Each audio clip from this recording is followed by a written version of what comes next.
Namaste, everyone, and welcome. This is our weekly reading for November 3rd through the 9th. We've got quite a bit to talk about today. This is the first full week of a new month, so a lot of changes in the energies here as far as numerological patterns go and so forth. So, first, let's just talk a little bit about what the month of November alone is going to bring for us. I do a monthly reading on that in written format that's published on enlightening.com. So if you want more detail than we're going to go into here, I hope you'll check that out. But just briefly, we'll kind of cover 11 is a 9 universal, November is a 9 universal month for us. This means it's kind of a time of endings, can be a very spiritual time as well. The 9 is also the energy of the teacher, so it might be time to get involved in teaching and doing some of those things a little bit more with the people in our lives and that kind of stuff. So that's just a real kind of quick overview of what those 9 energies are about. But this is a cycle of bringing about endings and getting ready to start new projects and those types of things. So that's kind of the overall theme for November for us. With a new month, we have 4 daily challenges, and the 4th challenge of each day is the same for every day of the month. So that always changes when the month changes. So we're into a new kind of monthly challenge going on here as well. For November, that's a 5 energy. And that as a challenge is all about a couple of things. It's about learning to be free and flexible and not too rigid. But it's also about not going too far there and falling into like hedonistic escapism and those kind of things. So we need to be careful about how much we indulge this month in things like sex, drugs, and alcohol and those types of things that can be potential for some abuse of those types of things. We also want to make sure we're not just escaping the world, especially if we're dealing with endings and things. It can be really, it can be a really nice idea sometimes to try and escape, but that never helps us. So you want to make sure you're not running away from things or escaping into fantasy or just avoiding things, that kind of stuff. So that's kind of what that challenge is about for November. So that's, I think, about as much as I want to really cover for November. If you really want the details, please check out the whole written reading that's available in enlighteningup.com's issue coming out out now, actually. So then let's look at the week now, the week of November 3rd through the 9th. Sorry, I suppose there's one other thing I kind of need to cover in regards to November. We do have kind of a pattern to our energies going on where our supporting energy and our universal day energy, or the primary energy that we look at every day, are going to be the same for the entire month. So this does a couple of things for us. One, it means that we're going to be a little bit more focused in the energies. We should have an easier time focusing on things and really tapping into the energies at work.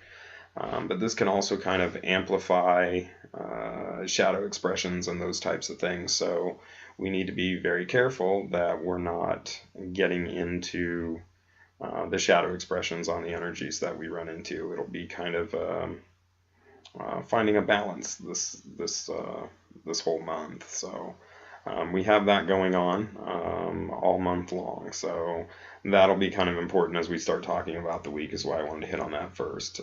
But now we can go ahead and get into the energies for November 3rd through the 9th.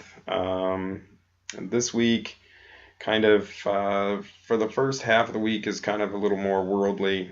Things are sort of about creativity and just kind of getting out and doing things and experiencing the world and having those kinds of experiences and that kind of stuff. So a lot of energies like that going on in the early part of the week, up through the midweek. And the challenges during that time, they kind of stay focused on slowing down, paying attention to the details, and also really heavily focused on self-empowerment in one way or another.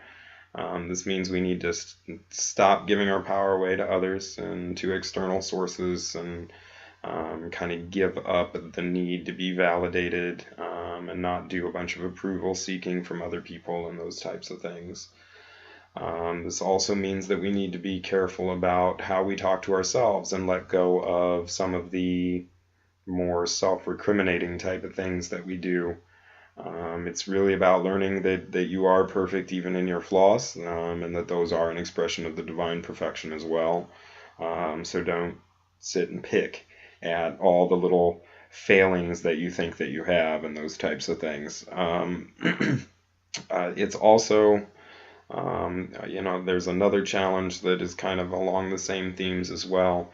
That's not only about slowing down and not getting ahead of ourselves or acting rashly, but it's also about learning to stand firm in our own truth, and to really, really just be our own person and not take on other people's opinions, or go along to get along, or whatever. It's about being willing to challenge what is normal or accepted, just because that's the way it's always been, when we know a better way to do things, or we have a different view on things. Let's stand firm in that view. So then for the latter half of the week, just kind of our daily energies are a little more spiritual and a little more focused on kind of how we relate to others and this type of thing. We'll be a little bit more, feeling a little more heart-centered during this time, a little more compassionate. And this is about really getting into our heart center at this point, and really opening up those spiritual channels and this kind of stuff, and those types of things. So at that point, our challenges also kind of shift a little bit there. We see that hedonistic challenge kind of come out quite a bit more during this time as well, which really is probably focusing more on the escapism part of it. When things get really heady, the tendency can really move towards escapism at that point. Sometimes we don't want to look at the things that are being revealed to us, and so we try to escape.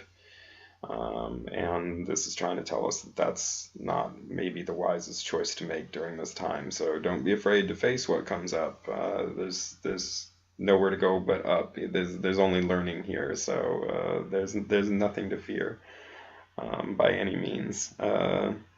We also have challenges at this point that are really about grounding us and paying attention to the details and those types of things as well.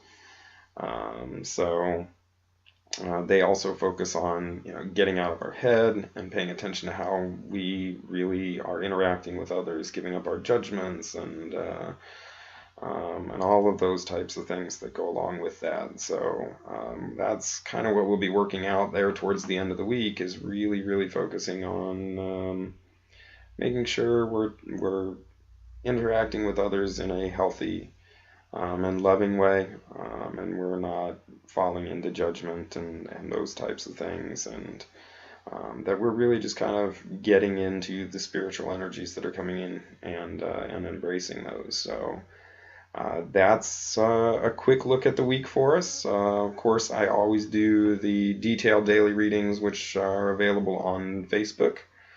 So if you want greater detail on it, then I hope you'll follow me there. The URL is facebook.com/i.am.david.keller. Om Shanti, everyone.